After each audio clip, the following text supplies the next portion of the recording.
Honda plans to dump internal combustion engines by 2040. Japanese brand is planning for a battery and fuel cell powered electric future. Honda is the latest automaker to announce it will eliminate all production of internal combustion engines with a plan to go all electric by 2040.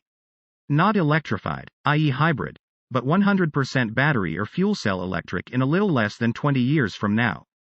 Don't worry, we still have a little while to enjoy Honda's fantastic gasoline engines before they hit the endangered species list. The ramp up is truly that. It'll take a little while to start, but then it's really going to go.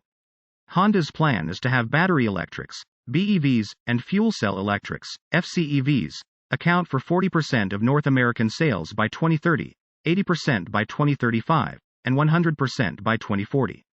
What has to happen for Honda to go ZEV by 2040? Though it's a while off, this is still a surprising announcement from an automaker that currently has no EVs in its North American lineup. We're denied the nifty Honda E, and one FCEV, the Clarity fuel cell. With only 89 miles of range, the BEV version of the Clarity was poorly received, ridiculed, actually, and Honda pulled the plug on it in 2019. So what's the plan going forward? Honda is developing two large battery electric vehicles in conjunction with General Motors, using GM's Ultium battery tech. One will launch as a Honda model and the other as an Acura for the 2024 model year, which means we should see them about 18 months from now. Meanwhile, Honda is developing a new dedicated electric platform called E-Architecture, which will spawn EV models that will go on sale in the second half of the 2020s, first in North America and then in the rest of the world. The company is also researching solid-state batteries, which it hopes will be ready for production in the same timeframe. Honda is also investing in electric-powered motorcycles. Honda has also committed to the future of hydrogen, which it sees as a viable solution not just for passenger cars but for commercial trucks and stationary and mobile power sources. Imagine one of those little Honda generators, powered by hydrogen. As part of the same plan, Honda has announced its goal of dropping crash fatalities in Honda vehicles to zero by 2050, a goal that includes motorcycles as well as cars. Honda is developing what it describes as an omnidirectional advanced driver assistance system, ADAS, which it will fit to all of its vehicles by 2030.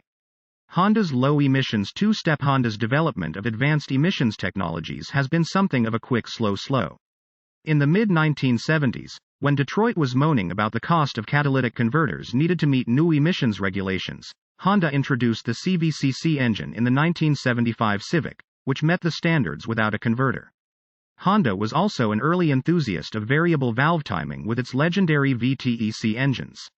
In the electric and electrified world, Honda's EV Plus of 1997 to 1999 pioneered the use of NIMH batteries, and Honda fitted it with a company-designed fuel cell stack to create the hydrogen-powered FCX.